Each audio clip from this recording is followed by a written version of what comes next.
School of magic season 2। Title अयोग्यता का दिन।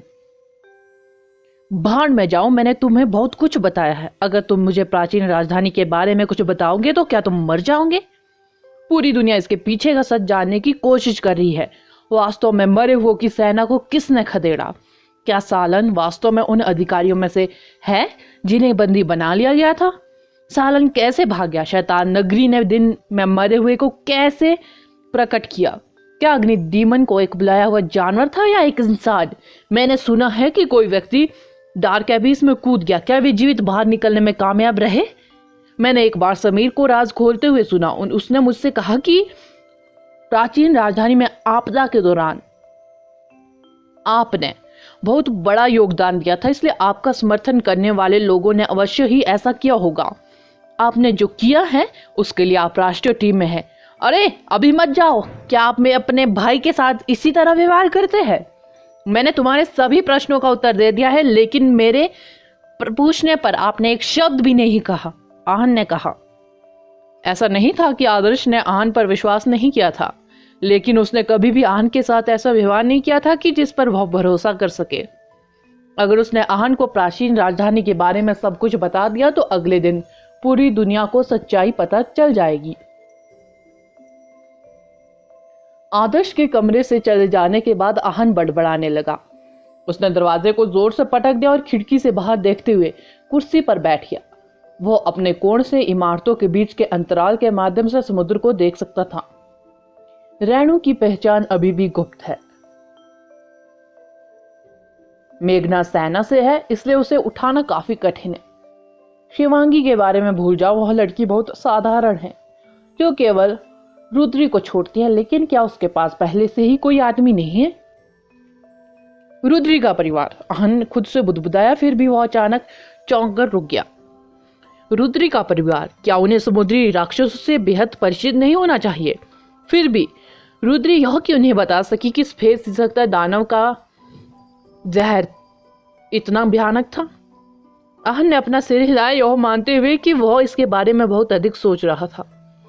खिड़की में ठंडी हवा अंदर आ रही थी। शिवांगी ने एक साधारण हॉल्टर टॉप पहना हुआ था। उसकी आंखें अचानक खुल गई। पूर्व में उगते सूरज की रोशनी ने उसकी आंखों की पुतलियां रंगों से उज्जवल कर दी। Advance level. मैं तो एडवांस लेवल पर पहुंच गई हूं।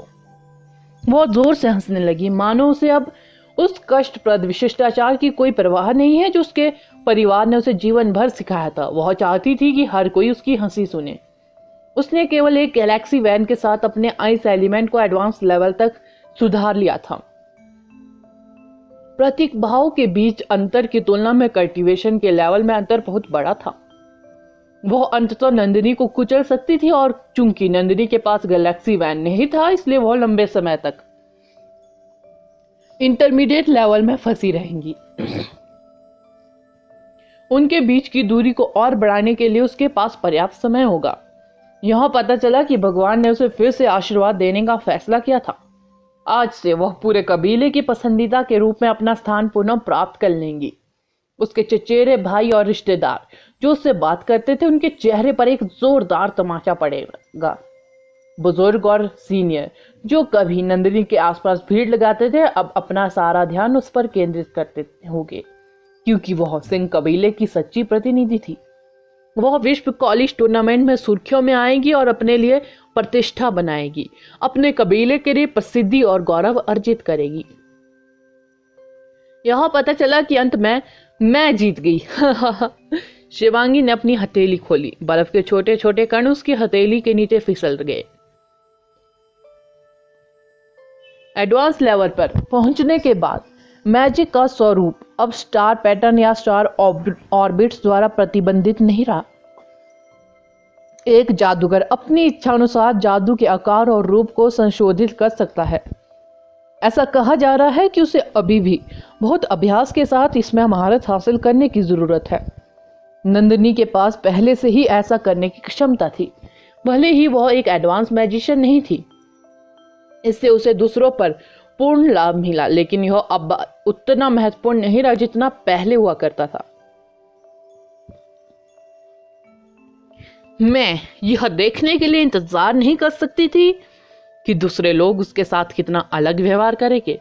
यह बहुत बुरा है कि हमें अभी भी ट्रेनिंग जारी रखनी होगी। शिवांगी सुबह की धूप का आनंद लेते हुए अपने पैरों पर खड़ी होते हुए खुद से बुदबुदा रही थी। उसने एक गहरी सांस ली और उसका मूड अच्छा हो गया। उसके भविष्य की चमक उगते सूरज की चमक की तरह पहले कभी इतनी उज्जवल नहीं थी।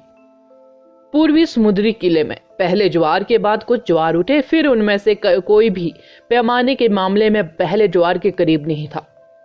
टीम के कई सदस्यों के एडवांस लेवल तक पहुंचने के बाद टीम की मारक क्षमता में काफी सुधार हुआ। टीम आसानी से 4 स्टार तक पहुंच गई। अपना मिशन पूरा करने के बाद जल्द ही टीम के जापान छोड़ने का समय आ गया। टीम के अधिकांश सदस्य जीत को अपनी मुट्ठी में महसूस कर रहे थे क्योंकि उन्हें विश्वास था कि वे अयोग्य घोषित नहीं होने वाले हैं। आदर्श, इकट्ठा होने का समय। सलाहकार यहाँ है। आहन ने आदर्श को जगाया जो अभी भी जोर जोर से खर्राटे ले रहा था। आदर्श को अभी भी नींद आ रही थी। वह अपने नाइट वेयर में हॉल में चला गया। 40 वर्ष से अधिक उम्र के 5 सलाहकार टीम की ओर पीठ करके एक पंक्ति में खड़े थे। वे बिल्कुल गंभीर लग रहे थे। आदर्श ने चारों ओर नजर दौड़ाई और देखा कि टीम के सभी लोग भी इकट्ठे हो गए थे। वे काफी उत्साहित नजर आ रहे थे। आखिरकार यही वह दिन था जब उन्हें अपने संसाधन प्राप्त होंगे।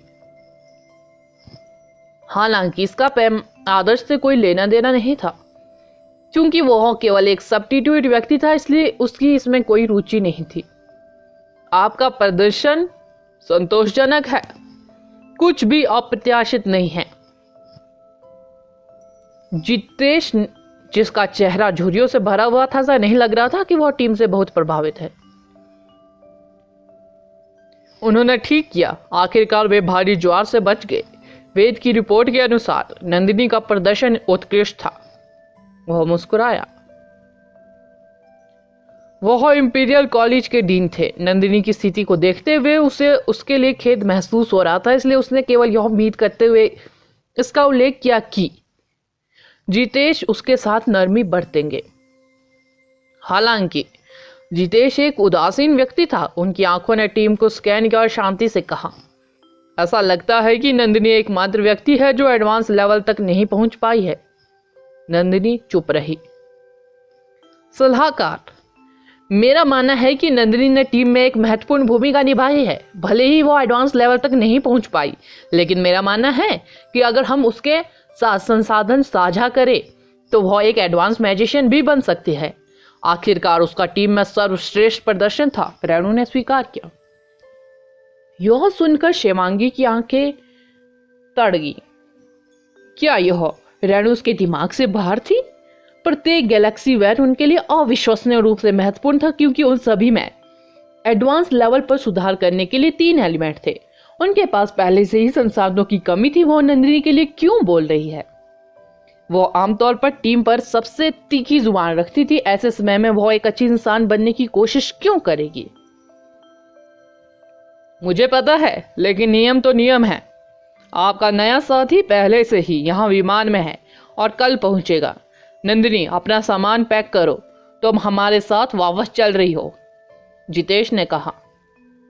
गीत में उसकी दृष्टि असहाय थी। बाकी 3 सलाहकारों ने भी कुछ नहीं कहा। नंदिनी ने कहा, मैंने अपना सामान पहले ही पैक कर लिया है, लेकिन मेरे पास सलाहकारों के लिए कुछ प्रश्न हैं। School of magic season 2 title, दोहरा प्रहार। अब और क्या पूछना है? तुम भाग्यशाली हो कि सब्स्टिट्यूट के रूप में टीम में बनी रही। तुम्हारे अलावा कौन बेशर्मी से टीम में बना रहेगा जब वे इसके लिए योग्य नहीं होंगे? शिवांगी ने टोका। नंदिनी ने शिवांगी को पूरी तरह से हवा की तरह इग्नोर कर दिया। शिवांगी की आंखें तेजी से चमकने लगी। हालांकि जब उसे याद आया कि उसे जल्द ही एक समाचार दिया जाएगा तो वह नंदिनी पर बहुत खुश हुई। नंदिनी ने सलाहकारों की ओर देखा और गंभीर स्वर में पूछा, जो लोग राष्ट्रीय ट्रेनिंग हॉल में अच्छा प्रदर्शन करते हैं उन्हें राष्ट्रीय टीम के प्रतिनिधियों के रूप में पदोन्नत होने का मौका मिलता है। मैं पूछना चाहती हूँ कि क्या टीम छोड़ने के बाद मुझे नेशनल ट्रेनिंग हॉल में डिफेंडर के रूप में नियुक्त किया जा सकता है? इस सवाल से सलाहकार दंग रह गए। आमतौर पर जो सदस्य अयोग्य ठहराए जाते थे वे हमेशा के लिए चले जाते थे। आखिरकार आसपास रहना काफी अपमानजनक था। ठीक है, जितेश ने कहा। उन्होंने कभी किसी सदस्य को टीम से अयोग्य घोषित होने के बाद नेशनल ट्रेनिंग हॉल में डिफेंडर बनने के इच्छुक नहीं देखा था। डिफेंडर ट्रेनिंग हॉल में बचाव करने वाली टीम बेसिक रूप से दूसरी टीम थी। स्पष्ट कहे तो वे राष्ट्रीय टीम के लिए आरक्षित सब्स्टिट्यूट थे। उनका उद्देश्य वेनिस में अंतिम प्रदर्शन से पहले विभिन्न देशों के छात्रों के बीच कुछ मित्रतापूर्वक मैचों की अनुमति देना था। हालांकि राष्ट्रीय टीमें वेनिस से पहले एक दूसरे के साथ द्वंद्व नहीं कर रही होंगी, अन्यथा वेनिस में अंतिम लड़ाई अर्थहीन होगी। जापान के समय चीन के पास भी राष्ट्रीय ट्रेनिंग हॉल में एक रक्षक थे। जब भी दूसरे देशों की टीमें ट्रेनिंग के लिए चीन आती तो उन्हें चीन के राष्ट्रीय ट्रेनिंग हॉल से मोहर लेनी पड़ती। जो लोग टिकट प्राप्त करने में विफल रहे उन्हें कम संसाधन प्राप्त होंगे और केवल निश्चित संख्या में टिकट वाली टीमें ही वेनिस में अंतिम दौर में प्रतिस्पर्धा कर सकती थी। इस प्रकार प्रशिक्षण चरण के दौरान कई देशों को अयोग्य घोषित कर दिया जाएगा। हालांकि ट्रेनिंग चरण के दौरान उपलब्धियां मूल रूप से अज्ञात थी। इस प्रकार अधिकांश गुटों को रक्षकों में कोई मूल्य नजर नहीं आया। यह सभी के लिए आश्चर्य की बात थी कि नंदिनी एक रक्षक बनना चाहती थी। ऐसा लगता है जैसे आप काफी दृढ़ निश्चयी है। जितेश ने अंततः प्रशंसा का संकेत दिखाया। क्या मुझे अनुमति है? नंदिनी ने पूछा। बेशक, आप एक डिफेंडर बनने के लिए काफी योग्य है, लेकिन आपको यह जानना होगा कि टीम में हर कोई एडवांस लेवल तक पहुंच गया है। यदि आप अपनी वर्तमान बाधा को दूर करने में असमर्थ है तो आपके पास वापस आने की संभावना कम हो जाएगी। साथ ही टीम के सभी लोगों में सुधार जारी रहेगा, विशेषकर राष्ट्रीय टीम के आधिकारिक सदस्यों में। क्या आपको सचमुच लगता है कि आपके पास वापस आने का मौका है? जितेश ने पूछा। नंदिनी ने कोई उत्तर नहीं दिया। उसे कोई अंदाजा नहीं था कि क्या वह टीम में वापस आ पाएंगी, लेकिन अगर उसे अभी जाना होता तो निश्चित रूप से बाकी लोग उससे आगे निकल जाते।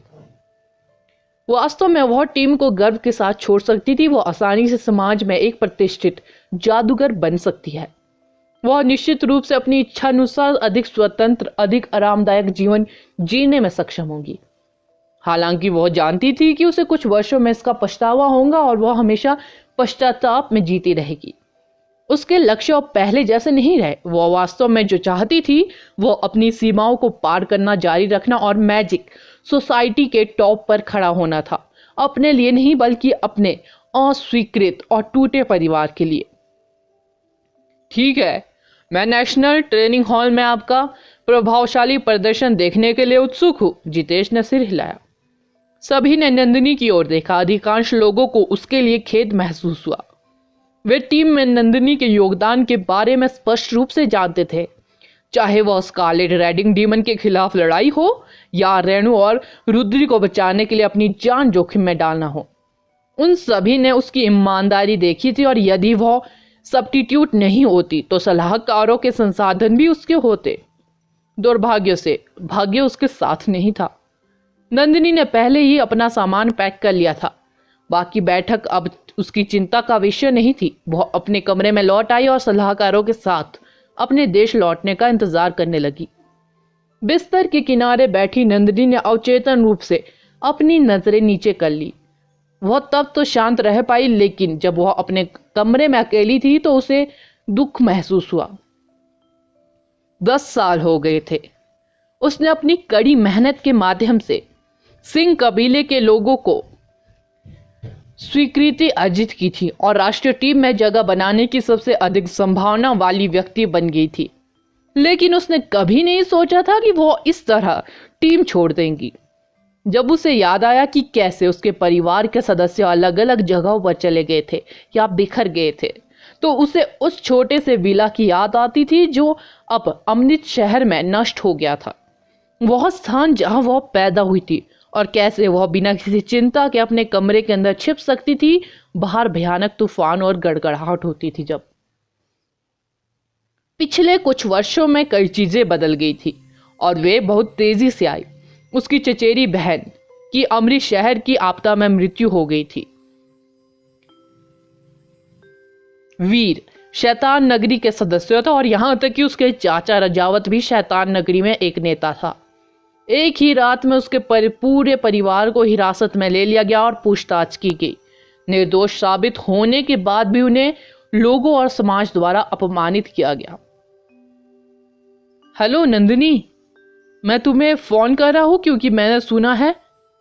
फोन से ज्ञान सिंह की आवाज आई। मैं अयोग्य घोषित कर दी गई हूं, नंदिनी ने धीरे से उत्तर दिया। ओह ओह, ज्यादा दुखी मत होइए, यह उम्मीद के मुताबिक है। वैसे अगर आप वापस आ रही है तो सलाहकारों के साथ वापस जाना सुनिश्चित करें। यदि आप स्वयं विमान ले रही है तो आपको अपनी पहचान को लेकर कुछ समस्याएं हो सकती है, ज्ञान सिंह ने उससे कहा। मैं उनके साथ वापस जाने की योजना बना रही हूं, क्या हुआ? नंदिनी ने पूछा जब उसे ज्ञान सिंह के स्वर के बारे में कुछ अजीब महसूस हुआ। कुछ नहीं, जब तुम वापस आओगी तो हम बात करेंगे। मुझे अभी बताओ, नंदिनी ने कहा। ठीक है, तुम्हें अब से अपनी मां का उपनाम इस्तेमाल करना चाहिए, यह बुरा नहीं है, ज्ञान सिंह ने कहा, जिसे राज खोलने में कठिनाई हो रही थी। नंदिनी चौंकी। उसने लगभग अवचेतन रूप से कारण पूछा, लेकिन सच्चाई का एहसास होने के बाद वह एक शब्द भी नहीं कह सकी। क्या वे सचमुच इतनी दूर चले गए हैं, यहां तक कि उन्हें अपना सरनेम बदलने के लिए भी मजबूर किया जाए? आप कैसे हैं? नंदिनी ने अपने दिल में चुभने वाले दर्द को रोक लिया। मैं ठीक हूं, राजा ज्ञान सिंह ने कहा। दूसरों के बारे में क्या ख्याल है? ओह, उनके अभी भी अन्य रिश्तेदार हैं, इसलिए वे उनसे शरण लेंगे। यह सिर्फ हमारे नाम बदल रहा है, कुछ भी महत्वपूर्ण नहीं है। शुरुआत में तो मैं भी गुस्से में था, लेकिन बाद में मैंने सोचा कि अपना नाम बदलना शायद हमारे लिए अच्छी बात होगी। अन्यथा हम जहां भी जाते हैं, ओह, यह उतना गंभीर भी नहीं है। वैसे भी यह जैसा भी है ठीक है, ज्ञान सिंह ने असंगत रूप से बात कर रहे थे। सच तो यह था कि 50 वर्ष से अधिक उम्र के किसी व्यक्ति के लिए अपना सरनेम बदलना बेहद अपमानजनक था। अकेले ही उसे यह संदेश अपने परिवार को बताना पड़ता था। ज्ञान सिंह ने दूसरों को बता दिया था, लेकिन वह नंदिनी को बताने के लिए संघर्ष कर रहे थे। असफलता और असहायता की भावना ने उसे सिंह परिवार की इमारत की सबसे ऊंची मंजिल से कूदने और सब कुछ खत्म करने के लिए प्रेरित किया। मैं समझ गई, नंदिनी ने कॉल काट दी। उसने गहरी सांस ली, हवा खट्टी थी, उसका गला रुंध गया था। उसे अपने हाथों से इसे फाड़ने की इच्छा हुई। सिर नीचे करने पर उसकी आंखों में से कुछ जोर जोर से हिल रहा था। जो आंसू उसने सोचा था कि उसकी मां की मृत्यु के बाद से पूरी तरह सूख गए हैं, वे बह निकले। हालांकि जब आंसू उसके गालों से आधे नीचे आ गए थे तो उसने अपने हाथ के पिछले हिस्से का इस्तेमाल करके उन्हें रगड़ा, मानो आंसुओं को गालों से गिरने देना उसके लिए अपमान की बात हो। School of magic season 2 title, लंबे समय तक बनी रहने वाली नफरत। दरवाजे पर दस्तक हुई थी। नंदिनी ने अब तुरंत अपने हाथों के पिछले हिस्से से अपना चेहरा रगड़कर सुखाया। किसी कारण से नंदिनी ने सोचा कि यह आदर्श था। दरवाजा खुलते ही वह बोलने जा रही थी, लेकिन उसे एहसास हुआ कि यह गगन और उसका बेदाग साफ चेहरा था। गगन का चेहरा सुंदर था, उसकी आंखें नंदिनी को ईमानदारी से देख रही थी, मानो वह अपने भाषण के लिए अच्छी तरह से तैयार हो। नंदिनी ने चुपचाप उसकी ओर देखा। उसकी आंखें पहले ही गगन से उसके कमरे में आने का कारण पूछ रही थी। क्या हुआ? यह गगन नहीं, सॉरी, यह अनिकेत था। क्या हुआ? तुम क्यों रोई? जब अनिकेत ने नंदिनी की आंखों में असामान्य व्यवहार देखा तो वह घबरा गई। उसने कभी नहीं सोचा था कि नंदिनी अपने कमरे में छिप जाएंगी और रोएगी। वास्तव में जब नंदिनी ने डिफेंडर बनने के लिए कहा ताकि वह टीम में वापस आ सके, तो वह उसके दृढ़ संकल्प से पूरी तरह प्रभावित हुआ। हालांकि यह पता चला कि नंदिनी उतनी मजबूत नहीं थी जितनी वह दिखती थी। वह उसके कमजोर पक्ष का गवाह बन गया। नंदिनी का दिल अब उस सबसे नाजुक स्थिति में होगा। अनिकेत को लगा कि उसे कुछ करना चाहिए।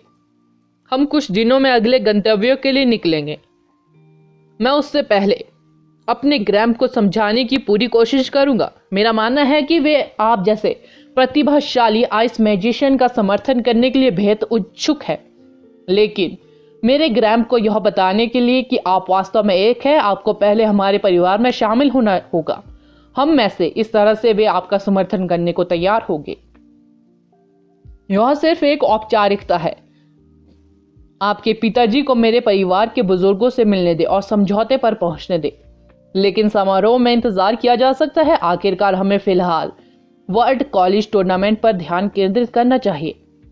यदि हम राष्ट्रीय टीम में अच्छा प्रदर्शन करते हैं तो आपको चिंता करने की कोई आवश्यकता नहीं है। अनिकेत ने तुरंत अपना निमंत्रण प्रस्तुत किया। अनिकेत का मानना था कि नंदिनी को उसकी वर्तमान स्थिति को देखते हुए एक समर्थक की सख्त जरूरत है। उसने सोचा कि अगर वह ईमानदारी से उसे आमंत्रित करेगा तो वह आसानी से उसे अपने परिवार में शामिल होने के लिए मना सकता है। बहुत से लोग राष्ट्रीय टीम में शामिल होने के मौके के लिए अपनी जान की बाजी लगाने को तैयार थे। शादी की तो बात ही दूर की है। अनिकेत का मानना था कि वह बहुत बुरा भी नहीं था। ऐसा कोई कारण नहीं था कि नंदिनी उसे अस्वीकार कर देगी। मूल रूप से उसकी परिस्थितियों में वह उसके प्रस्ताव को तब तक स्वीकार करेंगी जब तक वह उसके प्रति तटस्थ रहेंगी। जहां तक उनके परिवार की बात है, भले ही इसका मतलब संसाधनों को दोगुना खर्च करना था, फिर भी वे इसे खर्च कर सकते थे। इसके अलावा वे दोनों बदले में कई गुना लाभ कमाएंगे। अगर उन्होंने अपने दादाजी से इस बारे में चर्चा की तो उन्हें कोई दिक्कत नहीं होनी चाहिए। नंदिनी वास्तव में अनिकेत पर ध्यान नहीं दे रही थी जब वह बात कर रहा था। उसका मन अभी भी अपने पिता की बातों में उलझा हुआ था। जब उसने अपने विचार एकत्र किए तो उसने अनिकेत के चेहरे पर खुशी की झलक देखी। वो पूरी तरह से हैरान थी। मैं पहले कॉल करूंगा, मैं अभी कॉल करूंगा, मेरा इंतजार करो। अनिकेत थोड़ा उत्साहित लग रहा था। उत्तर ना देने का मतलब था कि उसने इसे मौन रूप से स्वीकार कर लिया था। हर लड़की की आरक्षित थी। वह निश्चित रूप से जोर से कुछ कहने के लिए संघर्ष करेगी। ठीक है, मैं तुमसे शादी करूंगी और तुम मुझे संसाधन उपलब्ध कराओगे। जैसे नंदिनी की प्रतिक्रिया देने से पहले अनिकेत पहले ही फोन करने के लिए निकल चुका था। उस आदमी की गति चौंकाने वाली थी। नंदिनी यह भी नहीं बता सकी कि वह कहां गया था। नीचे की मंजिल पर अनिकेत ने खुशी से अपना फोन निकाला, यहां तक कि उन्होंने कई बार गलत नंबर भी डायल किया। हेलो दादा। ओह अनिकेत, आप कब से अपने दादाजी को फोन करना जानते हैं? दूसरी ओर से बुजुर्ग लेकिन ऊर्जावान आवाज आई। ठीक है, मुझे आपसे कुछ चर्चा करनी है, अनिकेत ने कहा। मुझे यह मत कहो कि तुम सफलता पाने में असफल रहे। क्या आप कृपया अधिक विश्वसनीय हो सकते हैं? क्या आप नहीं जानते कि गैलेक्सी वैन कितने कीमती है? नहीं नहीं, मैं पहले ही एडवांस लेवल तक पहुंच चुका हूं। यह कुछ और है। जिस आइस मैजिशियन सिंह कबीले ने उसे ट्रेनिंग करने में बहुत निवेश किया है, नंदिनी, क्या आप उसे जानते हैं? अनिकेत सीधे विषय पर आता है। सच तो यह था कि वह चिंतित था कि नंदिनी को अपने फैसले पर पछतावा होगा, इसलिए उसने जल्द से जल्द अपने दादा को मनाना था। आखिरकार वह अपने परिवार के अधिकांश निर्णय का प्रभारी था। मैं उसे जानता हूं, मैं यह भी जानता हूं कि तुम्हें उसमें रुचि है, बूढ़े ने शांति से कहा। उसका लहजा थोड़ा अजीब लग रहा था। मुझे पता है कि अभी उसके बारे में बात करने का अच्छा समय नहीं है, क्योंकि मुझे राष्ट्रीय टीम पर ध्यान केंद्रित करना चाहिए, लेकिन मुझे उम्मीद है कि आप मेरी मदद कर सकते हैं। उसे हमारे परिवार में शामिल होने दें और हम में से एक बने और हम उसे संसाधन प्रदान करेंगे। इस तरह हम दोनों राष्ट्रीय टीम का प्रतिनिधित्व करेंगे।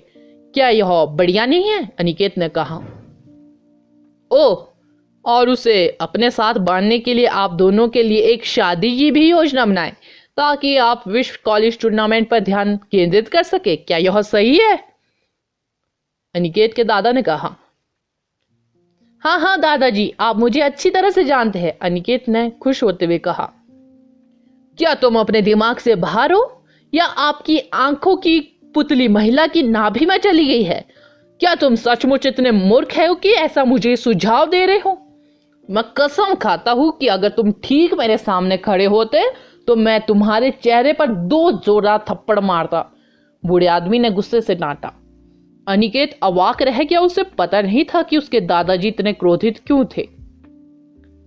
ठीक है, मैं बस अपने परिवार के बारे में सोच रहा था।